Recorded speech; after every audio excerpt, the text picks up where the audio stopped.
Lève-toi, papa. Aujourd'hui, je suis sûre que tu marcheras, dis-je un jour à mon père. Il était couché depuis plusieurs années maintenant et ne pouvait ni marcher ni faire autre chose de physique. Nous avions toujours été à son chevet pour prendre soin de lui. Mais ce que nous ne savions pas, c'est qu'il portait en lui un très lourd secret. Avant de poursuivre, n'oubliez pas de vous abonner, de cliquer sur la cloche de notification afin d'être notifié pour toute nouvelle vidéo. Restez bénis. Nous n'avons pas eu la grâce de mieux connaître notre mère, puisque décédée lorsque nous n'étions que toutes petites.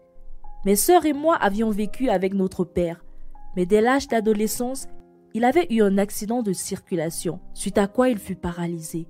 Abandonnés à nous-mêmes, nous devions trouver un moyen pour nous en sortir. La plus grande de nous trois venait à peine d'arriver à l'université. Suite à ce malheur, elle fut contrainte de laisser tomber. Il fallait s'occuper de papa et les factures ne faisaient qu'augmenter. Il fallait trouver une solution. Ma belle, tu sais que je compte sur toi pour prendre soin de tes sœurs et moi également. Je te fais confiance, tu es une fille battante et je sais que tu y arriveras. Cependant, je sais également que le monde de l'emploi est très hostile, dit papa un jour à Yasmine, ma grande sœur. Je sais papa, mais j'ai foi que Dieu nous aidera. Il ne peut nous abandonner, répondit-elle. Oui, Dieu est toujours là, mais en attendant, nous devons faire quelque chose. Tu dois faire quelque chose, reprit papa. Oui, je sais papa, mais quoi? Yasmine, te souviens-tu du fils de mon ami Gaius le douanier? Il t'aimait bien et m'avait demandé de tes nouvelles. Je pense qu'il serait un bon parti pour toi. Et tu seras à l'abri du besoin et nous par ricochet. Je me tenais à l'entrée de la chambre, les observant tous les deux.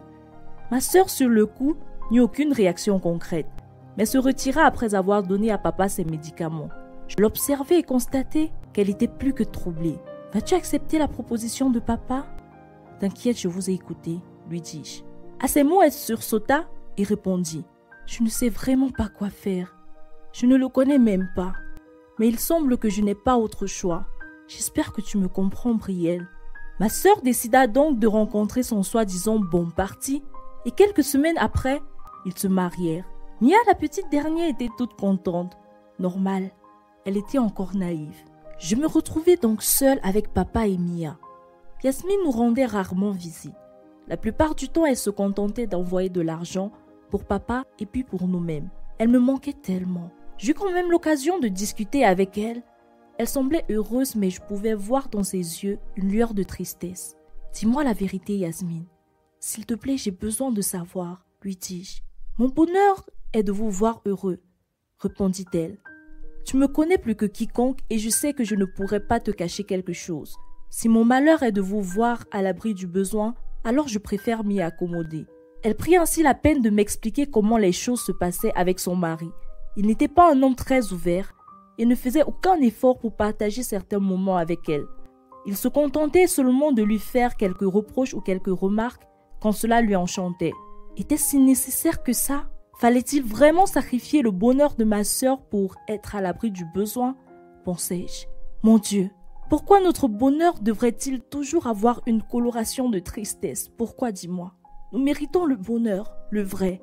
Maman est partie trop tôt, papa est l'ombre de lui-même, ma sœur. Regarde toi-même et dis-moi si les projets de paix dont parle la Bible sont notre quotidien. Dis-moi si Job lui-même n'avait pas connu de moments de bonheur avant ces périodes d'épreuve. Bénis-nous également s'il te plaît, avant de nous punir si jamais nous t'avons offensé. Je dois dire que plus je priais, plus mes prières pour moi semblaient s'envoler dans le vide. Mais je restais persuadée qu'un jour ou l'autre, nous aurions des réponses. Puisque j'avais la possibilité de continuer les études, je décidai d'aller en médecine. J'avais fait juste quelques mois d'école et déjà, j'avais lu la plupart des livres de médecine à ma disposition. Et je voulus m'occuper de mon papa. Mais à chaque fois que je faisais des efforts, il semblait être réticent. Je n'ai pas besoin que tu prennes soin de moi. Je finirai mes jours ainsi, je le sais. Que tu le veuilles ou pas, je vais faire quelque chose, papa, répondis-je en colère.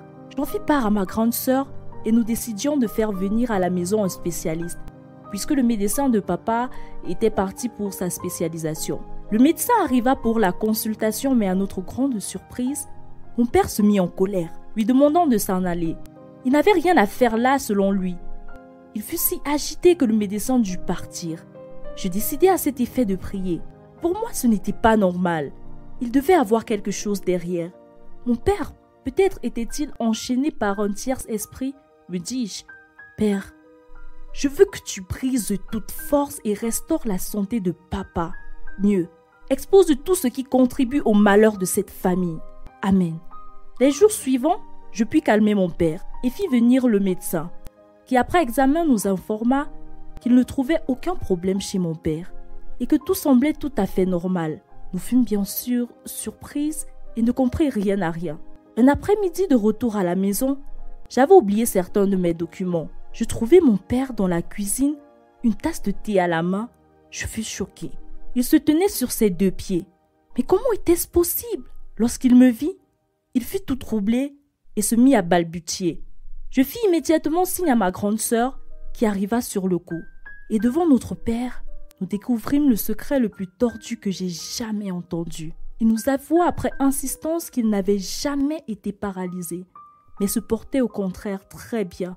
Il était juste fatigué de la vie et en face des dettes et problèmes nous concernant, avait décidé après son accident de prétendre être paralysé. Et le médecin, bien sûr, en était conscient. Vous avez raison de vous poser cette question. Comment n'avions-nous jamais rien remarqué? Eh bien, je ne peux répondre à cette question moi non plus. Je ne sais pas. Mais c'est effectivement ce qui s'est passé. Nous avions été bernés par notre père pendant plusieurs années maintenant. Sur le poids de la colère, je m'en allai avec ma sœur. Il nous fallut tellement de temps pour pardonner à notre père. Mais il devait se racheter. Il décida de travailler en tant qu'auxiliaire de vie dans une maison de retraite. C'est drôle, mais Dieu avait répondu à mes prières. Aussi amères fussent-elles, tout avait été dévoilé. Aujourd'hui, mes sœurs et moi sommes plus fortes et Yasmine m'a même rejoint en prière. Elle a pu changer son mari avec tact et dévotion. Je rends gloire à Dieu pour cela. Je continue néanmoins à prier pour ma famille parce que je sais que c'est le seul moyen pour nous de résoudre nos problèmes. Si vous avez été bénis par l'histoire, vous pouvez nous aider à toucher plus de personnes en faisant un don via PayPal. Pour faire des vidéos comme celle-ci, vous pouvez utiliser le logiciel en description. Shalom.